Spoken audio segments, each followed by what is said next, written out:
I'm Cassie Rowan, 25, and I pay my rent with pixels. Los Angeles looks soft at 6 a.m. Like someone wiped Vaseline over the skyline. I film in that light. The ring light makes my eyes look like little moons, and the cheap mic taped to an old tripod is a liar that makes me sound braver than I feel. I make TikToks, not dances, stories. Series with hooks that bite, characters that feel like your cousin, and cliffhangers mean enough to keep your thumb from swiping away. I storyboard on sticky notes, color-coded like a manic rainbow. I film in my studio apartment, where the kitchen is the set and the bed is a prop if you frame it right. Okay. I tell the camera that is really just my phone. We begin with a text that ruins everything. I smile. Tap, stop, exhale. Back then, the series was called Borrowed Lives. A what if, about two neighbors swapping routines for a week. It was silly on the surface, real underneath. The edit was tight, the music just right, my voiceover cracked with the perfect kind of honesty. It took me 3 weeks shooting, reshooting, crying, reshooting again. The night it went up, my DMs caught fire. By morning, the first episode had 2 million views.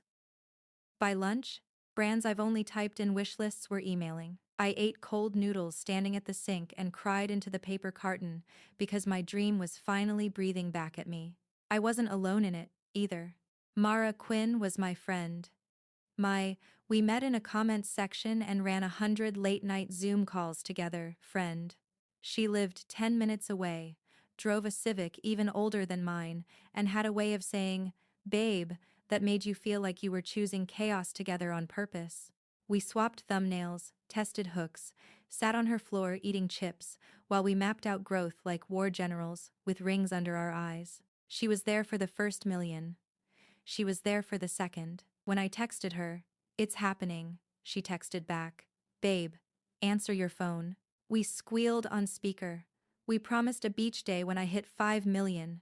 We promised we'd bring sunscreen and none of our equipment, and just be girls with sand in our shoes. I believed her. Of course I did. 2 days later, I woke up to my face on her page. It wasn't a duet. It wasn't a stitch. It was my entire episode downloaded, posted, cropped at the edges, like it had been stylized. Same beats, same music. My voice muted, replaced with Mara's buttery, confident voiceover. Her username stamped in bold in the corner. A caption with a laughing emoji and, part 1 of my new series, Borrowed Lives you guys, asked for longer content. My thumb froze on the screen. I checked again, like maybe my brain was misreading pixels, but it wasn't. The plot points were mine. The prop coffee cup with the little paint chip, mine. The shot from my fire escape where the Griffith Observatory looks like a toy, mine. I pressed play, and my own breath moved in sync with her speaking. Did she? No, I whispered. She wouldn't. My notifications were a war. My followers were tagging me under her post, asking if we'd collabed, if we were doing something together. Mara's comments were full of fire emojis and "Queen," and she did it again. Under her video was a little gray box. Original sound, Mara Quinn. My lungs burned like I'd been sprinting when all I'd done was stand perfectly still. I called her immediately. It rang, then went to voicemail. I texted, "Mara, is this a joke?" 3 dots appeared. Disappeared. Nothing. I sat on the floor. The tile felt cold through my pajama shorts. The video still playing on loop. My world being performed with someone else's name on it. My brain started doing creator math. If her part 1 was up and performing, then the algorithm would start feeding her audience. If she posted part 2 before me, the narrative would shift. She'd be first in line, first, to land brand deals that wanted the creator of the Borrowed Lives series, even if that wasn't true. I felt stupid for not watermarking, for trusting, for believing that what we had, the late-night calls, the chips on her floor, the way we fist-bumped every time we forced ourselves to keep going, actually meant something. I replayed every conversation, every moment I'd screen-shared a rough cut because she'd said, "Show me, babe, I want to help you tighten the hook." How many times had I given her my beats? How many times had she taken notes with that soft smile I thought was pride in me?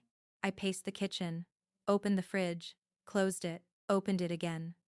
Stared at a wilting bag of spinach like it held a solution. Another ping. A brand I'd been wooing for months. We saw your series on Mara's page, would love to talk about a paid partnership with her. Are you represented by the same team? Congrats to you both. I sat down hard. I could feel the rush of blood in my ears. That low, awful hum. I told myself not to cry. Then I cried anyway. Big, ugly, hiccuping sobs that came from someplace I didn't know I had. Betrayal isn't dramatic when it's happening in a 400 square foot apartment. It's small. It's the sink full of dishes you didn't notice for 2 days. It's the plant in the corner you forgot to water. It's the way the sunlight suddenly looks like it's showing up to witness the worst version of you. Finally, I wiped my face with the hem of my t-shirt and did the only thing that felt like motion. I opened my editing software. The truth is, I had behind the scenes of everything. I always do. I film my process like a second spine screen recordings, with timestamps, outtakes, bloopers, the mess it takes to get to the thing that looks effortless. I do it because one day I want to teach. I do it because one day I thought I might need to remember how hard I worked for this. I dragged files into a new timeline. The date stamps lined up like soldiers. Okay, I said to the empty room. Okay. This dying in Wakenstamind, that Lake 5 to Krasad, and the Radis permitted, Magingen from Zasted, then Wakes and Face, and the Setted. My phone lit up with a new post from Mara. Part 2. She had taken even the tangerine I throw mid-scene. She shook it theatrically, voice velvet smooth. This is the moment everything changes. No kidding. Another text came in from a mutual. Cass, love both of you. But, did you agree Mara could repost? People are asking. My throat tightened. My thumbs hovered. What do you say? The right thing? The calm thing? The professional thing that won't make you look like you're unraveling? I typed and deleted a dozen versions of "She stole it." I bit my lip and tasted old chapstick and salt. When I couldn't, I called my mom. She answered on the second ring, the soft New Jersey still in her hello, even though she's been in Arizona for years. Hi baby. You sound... She posted my series, I blurted. She reposted it. Not a collab. She muted me and put her voice over it. And it's blowing up. It's mine, Mom. My mom inhaled like she'd been slapped. That's not her work. No, it's not. Then you show them. You show them everything. Her certainty made me cry again, but it also steadied me. It reminded me I am not a ghost. I exist. I worked. I built. Okay, I said again. Okay. I went back to the timeline. I pulled in footage of my whiteboard with the first borrowed lives note scrawled a month ago. My handwriting messy because I always write fast when I'm excited. I cut to raw iPhone clips of me doing takes in pajamas, messing up lines, laughing at myself. I layered a screen recording of my editing software with the Friday night timestamp, where the sky outside my window is dusk purple, and I whisper to myself, this is it. This. I started building a new video. Not drama. Proof. It felt like moving a boulder with my bare hands, but every clip I laid down made the weight shift. When the sun slid over the floor to the wall, I changed into a sweatshirt and joggers, pulled my hair back in a high ponytail that made my scalp sting, sat on a stool in front of the camera, and made my face soft and strong at the same time. Hey, I said, eyes on the lens. It's Cass. I paused. Let air in. You've seen a series on this app called Borrowed Lives. It's mine. I wrote it. I filmed it. I edited it in this apartment with a ring light I bought used and a tripod held together with tape. I'm going to show you exactly how I made it and when, because I believe in receipts more than I believe in drama. I smiled. Not big. Just enough. My phone buzzed again, a DM from Mara. Only 4 words. Don't do this, babe. My mouth went dry. I stared at the message until the words stopped meaning anything. Then I looked back at the lens. I heard my mom's voice in my head. clear as a bell. Show them. I hit record again. Also, I said, steady. I want to tell you about a friend. The room felt suddenly too small for the story I was about to tell. Fear licked at my spine. What if this ruins me? What if it makes me look jealous or petty or unhinged? What if the internet turns, and I'm the girl who couldn't keep it together? But there was also fire. The kind that sits low in the belly and says, "You know who you are." I edited fast after that, letting instinct drive. I cut in laughs, mistakes, the time-stamped proof. I left in the parts where my eyes go watery, because my audience knows me best when I'm a person and not a product. I export. I upload. The progress bar crawls as slow as a bad apology. As it neared the end, my hands shook. My cursor hovered over post. Another ping. Another brand. Another DM. Another queen. Another message from Mara. This time longer. Babe, you're overreacting. Everyone reposts. It's how the game works. Don't blow this up. I swallowed hard. Because here's the part I haven't told you. 3 days ago, sitting cross-legged on her carpet, she'd said, "We're in this together." She'd bumped her knuckles against mine like a promise. And I believed her. The upload hit 100%. The thumbnail popped into place. I was about to tap post when a new notification slid down from the top like a guillotine. Copyright strike filed against your original Borrowed Lives Part 1 for using original sound. Mariquin. I blinked. The room tilted. She was claiming my audio. The ring light buzzed faintly. Somewhere on Sunset, a siren wailed. My heart beat so loud I couldn't hear my own breath. My thumb hovered, sweating on glass. If I posted now, I wasn't just telling a story. I was going to war. I tapped post. The screen flashed. Comments began to appear like confetti and knives. Then my phone rang, and her name filled the screen. I stared at it. I pressed accept. "Cassie," Mara said, voice sugary and steel. "Take it down." I took a breath, taste of metal in my mouth. "Or what?" I asked. Silence. Then a smile I could hear. "Or I'll make sure you never work with anyone you care about again." Something in me snapped not into rage, but into focus. My finger moved to a different button, the one that would change everything. "Go live." I tapped it. The viewer count spiked like a heartbeat. "Hey," I said, staring into the round artificial moon of the ring light. "We need to talk. When you go live on TikTok, there's this 3-second countdown. 3 seconds that feel like standing on the edge of a cliff, wind in your face, every muscle in your body begging you not to jump. 3, 2, 1. You're live." The chat started exploding before I even said a word. "Cassie Crilly, what's happening? Girl, are you okay? Wait, is this about Mara? Spill. We've got popcorn." "Any?" My reflection glowed back at me in the ring light, eyes puffy, hair in a half-hearted ponytail, sweatshirt wrinkled like a confession. Not the version of myself brands want, but maybe the version people trust. "Hey guys," I began. My voice sounded calm, almost too calm. "I wasn't planning to go live tonight, but something happened, and I think we should clear the air together. Right here." The chat raced. Thousands of viewers. My follower count was ticking up like a timer. I took a breath. "So, you might have seen a TikTok series called Borrowed Lives. Some of you found it on my page first. Some of you found it on Mara's." Her name cracked the air. The comments erupted like fireworks. "She stole it. Drama. Wait, I'm confused. Cassie's the real one." I lifted my phone slightly, steadying the camera. "I just want to show you something." I turned the lens toward my laptop, where my editing timeline glowed under the warm light of my desk lamp.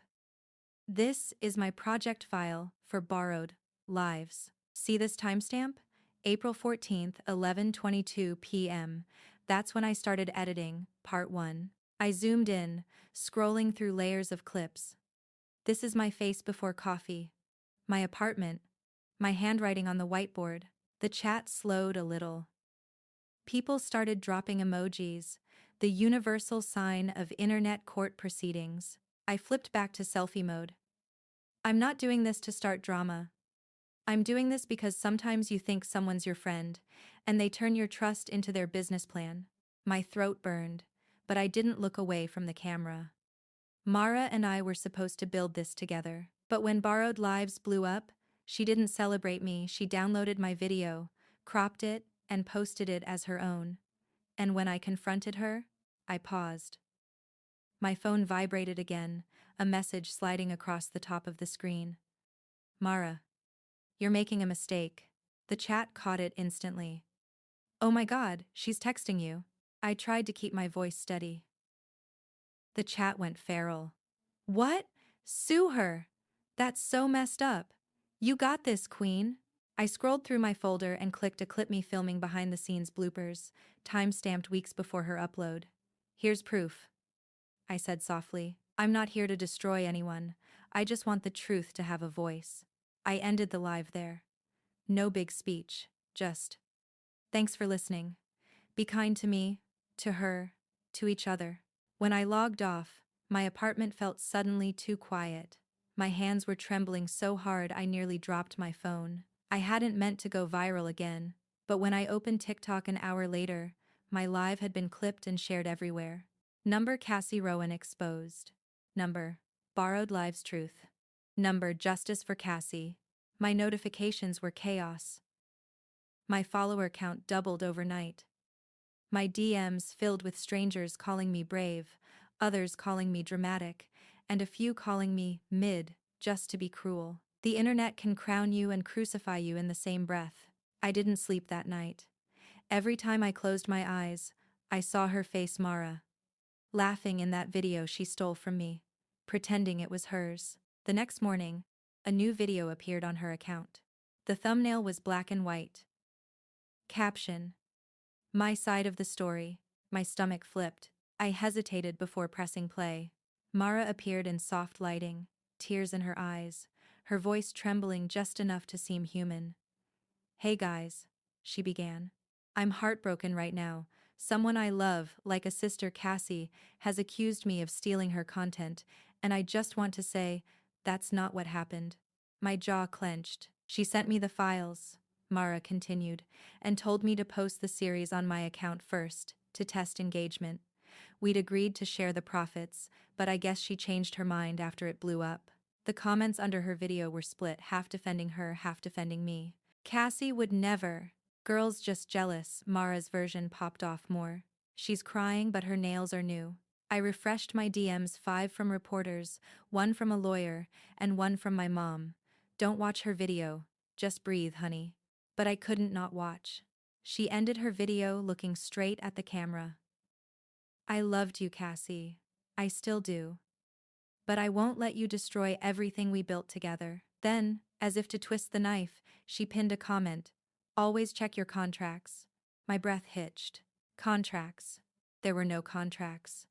There was a string of texts, some shared Google Docs, and one voice memo where we talked about maybe launching a joint YouTube channel someday, but nothing signed, nothing formal. Unless, I searched my email. Nothing. Then I checked our shared drive, and that's when I saw it.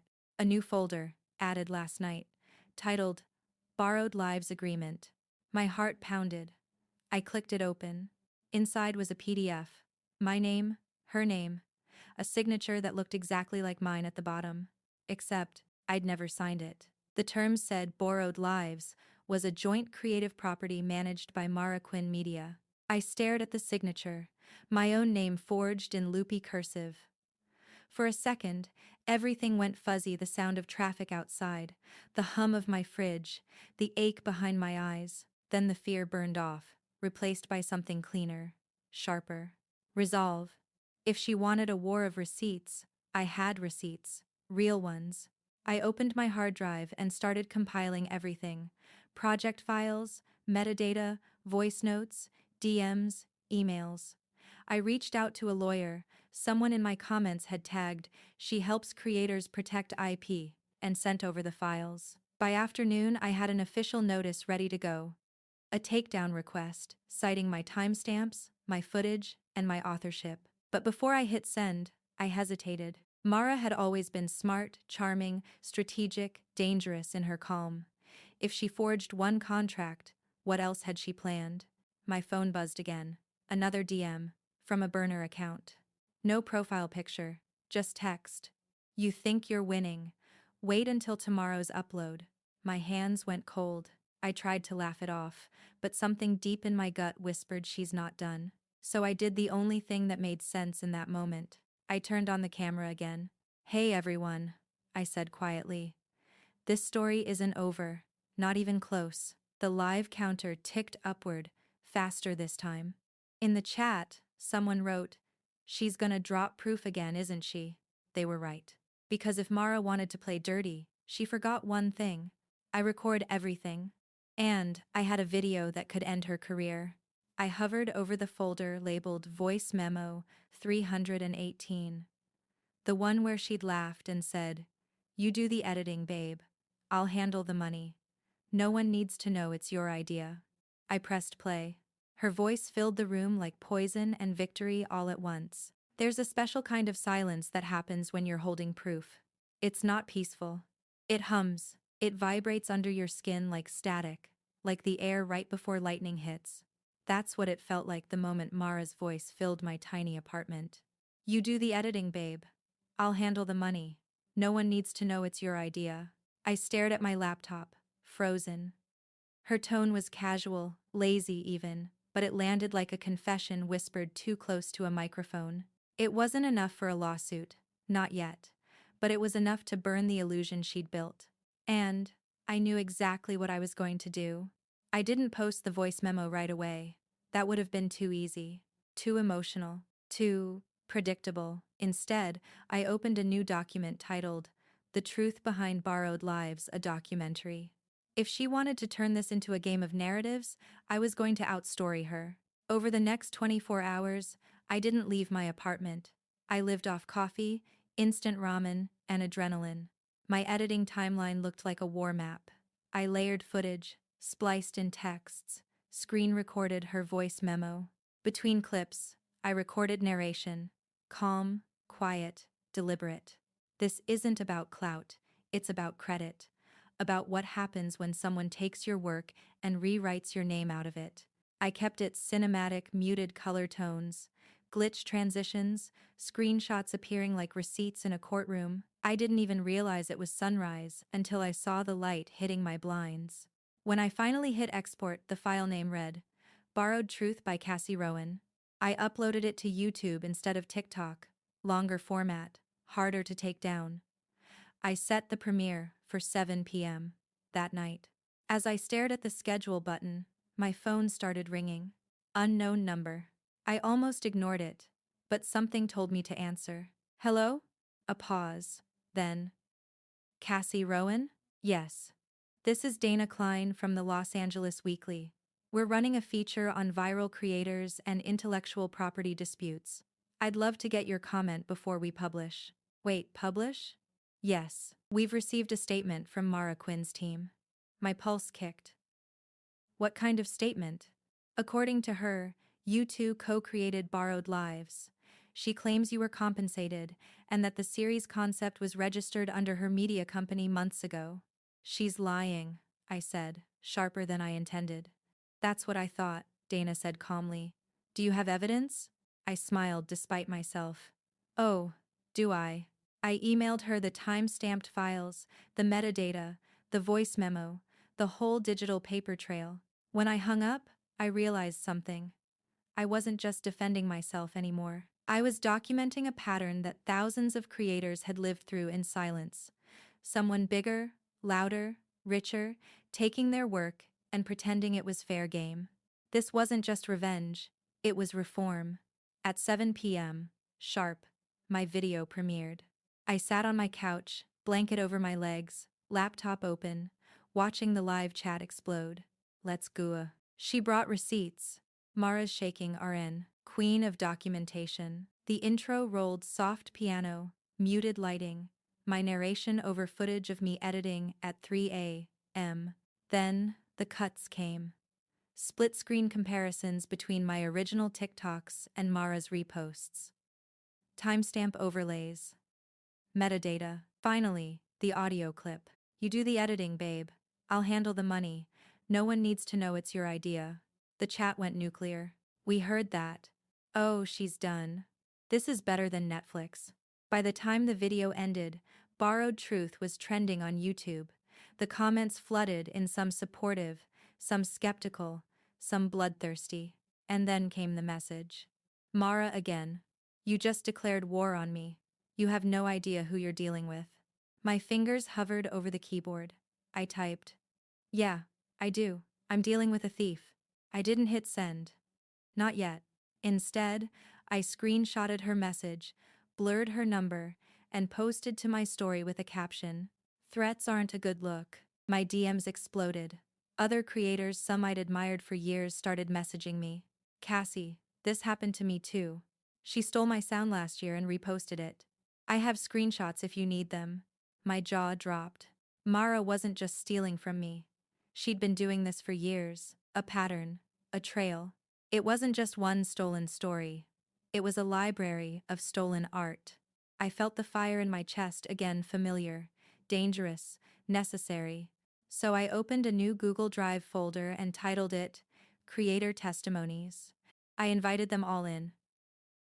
Over the next few hours, files started pouring in: clips, screenshots, side-by-side edits, receipts. By midnight, I had a folder with over 30 creators claiming Mara had taken their content.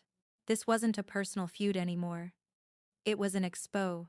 But then, something weird happened. Around 2 a.m., my Wi-Fi dropped. My laptop screen flickered. Then pop-up alert.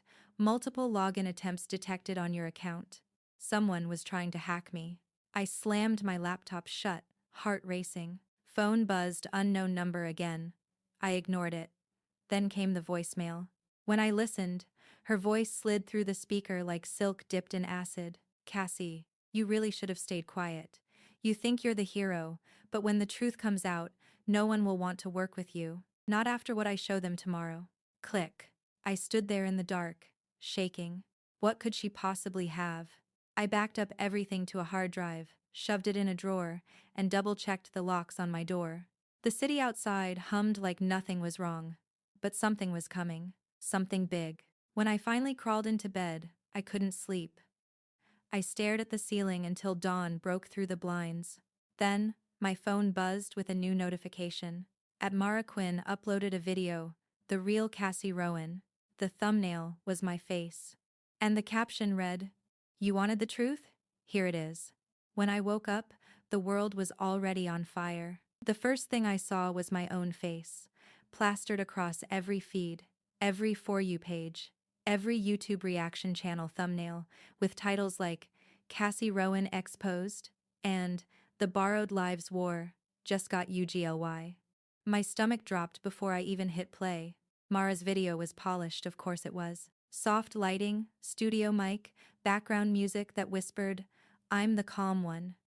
She looked heartbroken but controlled.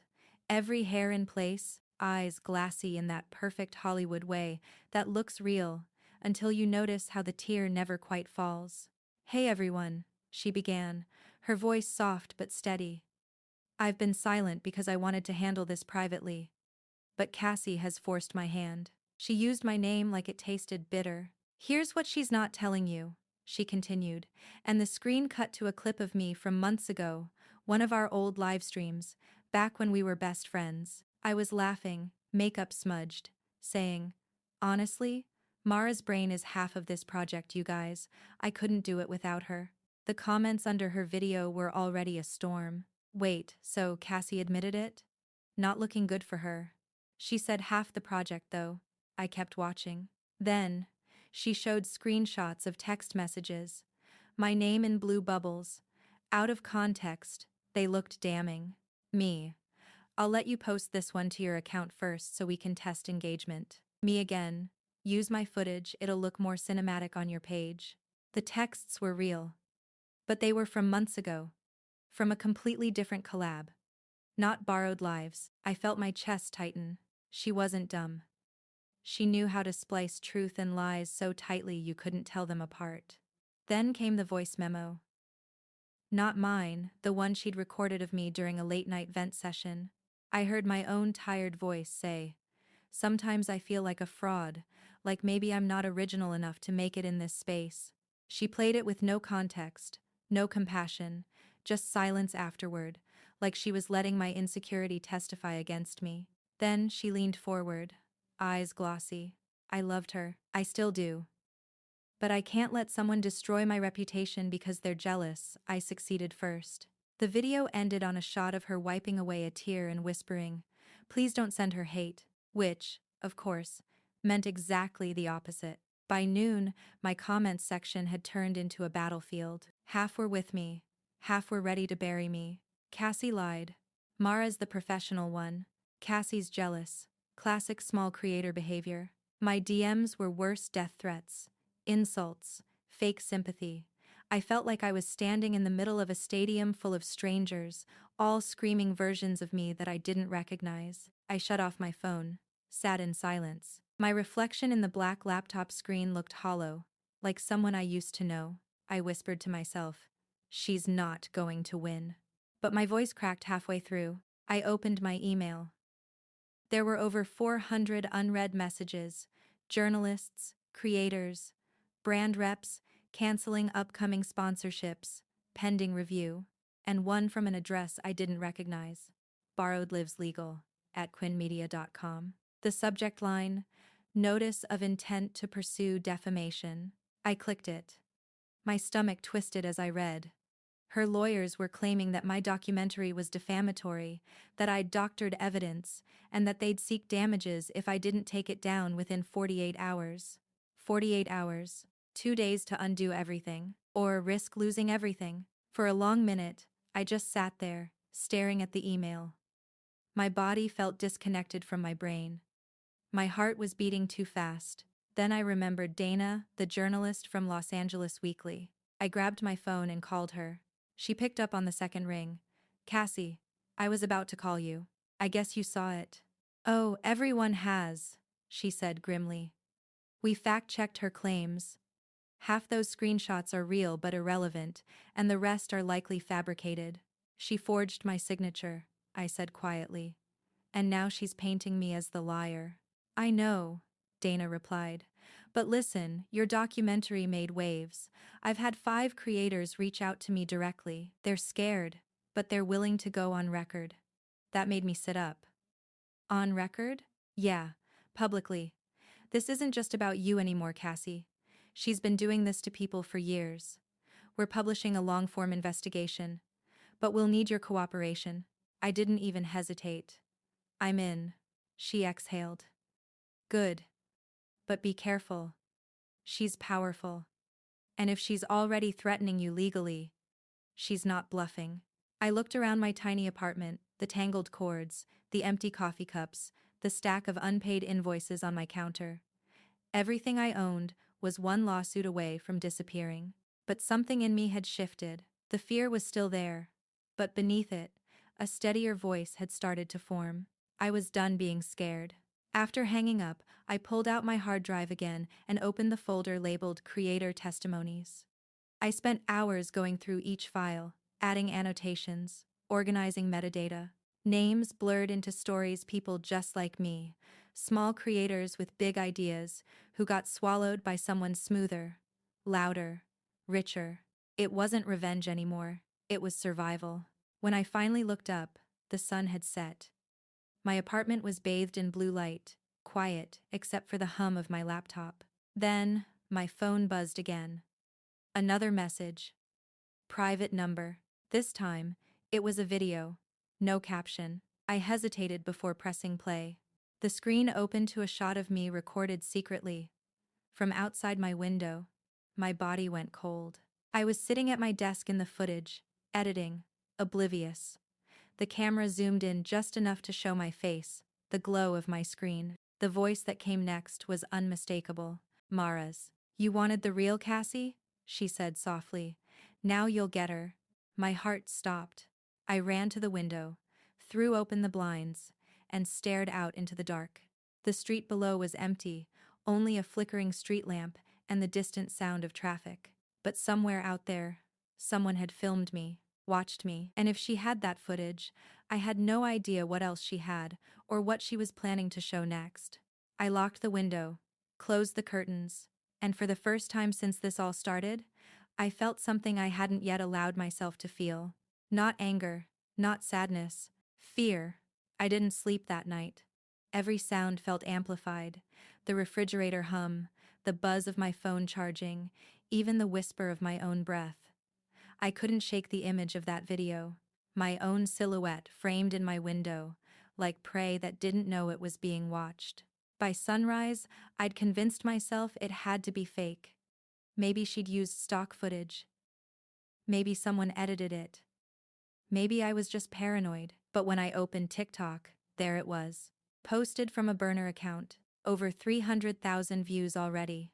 Caption: The real Cassie Rowan, fake tears, fake stories, fake friend.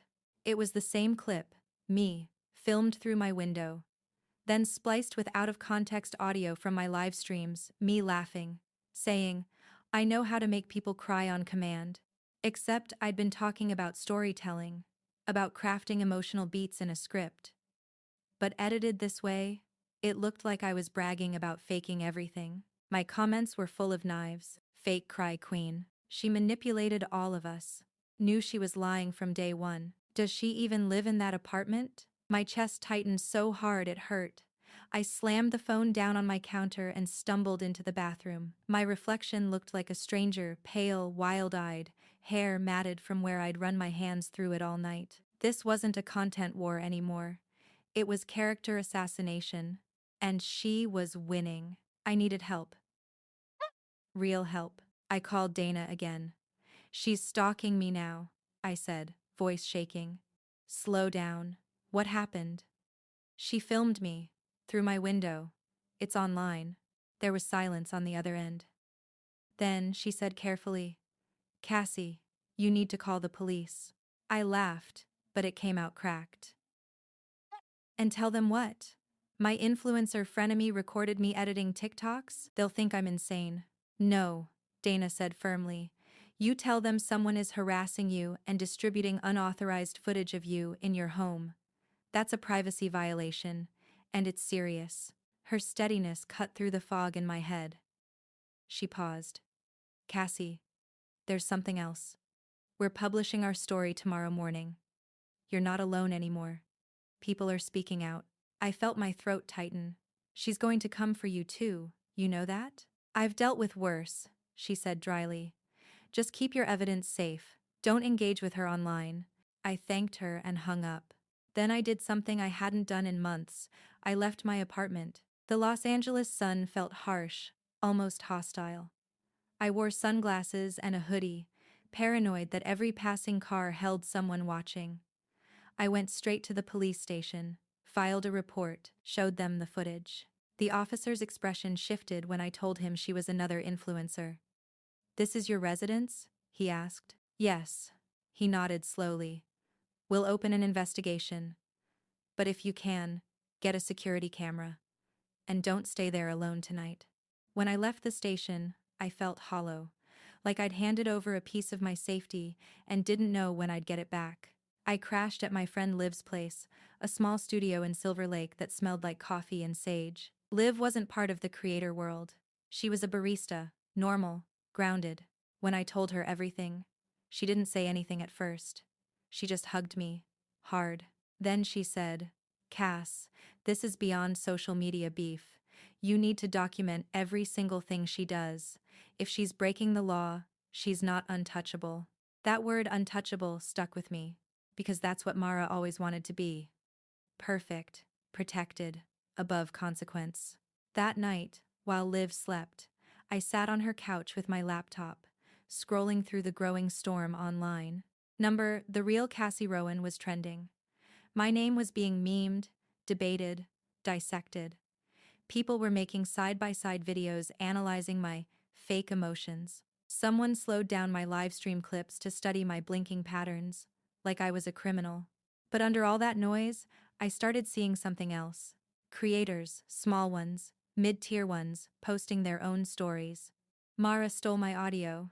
She lifted my short film concept. She took my sponsorship script, word for word. Dozens of them. They used the hashtag #BorrowedTruth. the same name as my documentary. And slowly, the tide started to turn.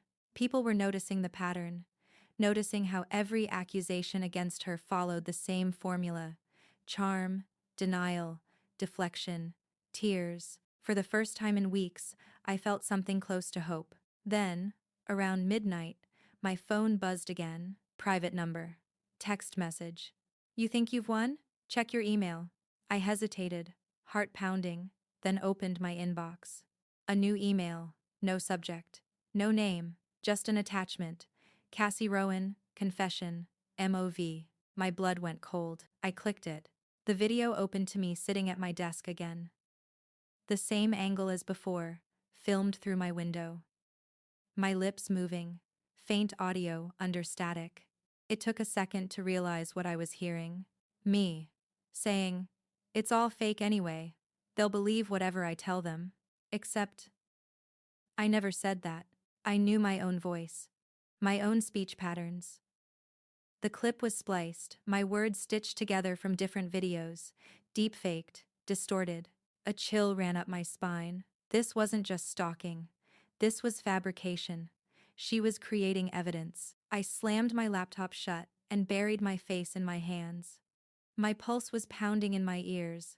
Liv stirred awake, bleary-eyed. What happened? She's making fake videos of me now, I whispered. She's trying to destroy me completely. Liv frowned, fully awake now. Cass, you need to tell your lawyer, tonight. I nodded numbly. But before I could even type out the email, a notification lit up my phone. At Mara Quinn is live. Caption, the final proof. I stared at it for a long time, my hands trembling. Liv said, don't watch it. But I already knew I would, because if she was going to end me, I needed to see how she'd do it. So I opened TikTok and watched as Mara smiled into the camera, calm, glowing, terrifying. "Hey everyone," she said. "Cassie's been saying I forged things, lied, stole. But I think it's time you see what she's really like behind the scenes." Then she clicked play on something off screen, and my own voice filled the live. "It's all fake anyway. They'll believe whatever I tell them." The comment section erupted. I froze, because this wasn't just her word against mine anymore. She had created a version of me, and the internet couldn't tell the difference. When the fake video hit, it felt like the internet collectively turned its head and stared at me. Every platform, every comment section, every podcast that needed a hot topic. My name, my voice, my supposed confession. It was everywhere. Number Cassie lied. Number borrowed fraud. Number cancelled Rowan. The clip was short, 10 seconds. But it was enough. 10 seconds was all it took to erase a year of work, friendships, and trust. At first, I tried to fight it. I posted calmly, like a PR professional who hadn't just watched her own identity hijacked in real time. I uploaded a statement. "This video is doctored." I never said those words. I'll prove it. But reason doesn't survive online. It drowns in noise. Sure, January. Deepfake? Convenient excuse. She's just mad she got caught. Even people I knew, mutuals, old collaborators, were quiet. Silence cuts deeper than betrayal. By evening, I'd lost 200,000 followers. 3 brands suspended contracts. One of my biggest sponsors released a statement saying they were reevaluating partnerships to maintain ethical standards. I sat on Liv's couch, scrolling until my thumb went numb. I couldn't look away. Watching people dismantle you becomes its own addiction. Liv tried to take my phone. "I need to know what they're saying." "No, you don't. You need to breathe." But I couldn't. Every video, every comment felt like another layer of my life being peeled away. And at the center of it all, her. Mara was calm, poised, posting carefully curated updates. She never said, "Cassie's a liar," directly. She didn't have to. She just posted vague captions. "Truth always rises," or "You can't manipulate forever." She'd weaponized implication. That night, Dana called me. Her voice was tense. "Cassie, Listen, our article drops tomorrow morning. We've verified your files. Metadata checks out. Several creators went on record about Mara's theft, but we need you to be ready for blowback. Blowback? She's powerful. Her PR team's already reaching out to networks to discredit you. Once this goes public, it's going to get worse before it gets better. I let out a shaky laugh. Worse? Dana, they already think I'm the villain. Then it's time to give them a different ending. She hung up before I could answer. I stayed up until dawn editing one last video. Not a rebuttal, not another proof reel, a confession of sorts. Not of guilt, of truth. When it uploaded, I didn't use filters, no lighting, no background music. Just me, sitting cross-legged on the floor, speaking straight into the camera. I don't know what version of me you've been shown. Maybe you've seen the fake clips. Maybe you think I'm lying. Maybe you don't care, but I built borrowed lives from a small apartment with a secondhand ring light and too much hope. I believed in stories mine, yours, everyone's. What's happening now? It's bigger than me. It's about how easy it is to rewrite someone's truth online. About how you can fake a voice, fake a face, fake a life, and the internet will believe it.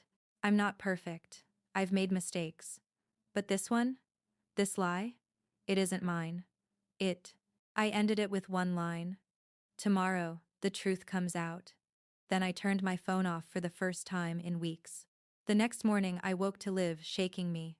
Cassie, it's out. Dana's article. My phone was buzzing nonstop. Los Angeles Weekly. Behind borrowed lives. The truth about the viral content, theft, scandal. The headline was everywhere. The story detailed everything: Mara's forgeries, the other creators she'd stolen from, her falsified contracts, the metadata proof, the voice memo, even her burner accounts. And then, halfway down the article, there was a quote from a forensics lab that had analyzed the confession video. The footage of Miss Rowan contains signs of synthetic manipulation consistent with AI-generated deepfake technology. They proved it. It was fake. The internet turned again slowly this time, like a crowd realizing they'd been cheering for the wrong side. Wait, Cassie didn't say that? Their hearts and nevers, him cited. When my downmated canna tell. Deepfake confirmed. Holy crap. She warned us and we didn't listen. Mara posted nothing that morning. Not a word. By noon, the police contacted me. The cybercrimes unit had traced the stalking footage back to an IP address linked to Mara's assistant. And then, one final twist.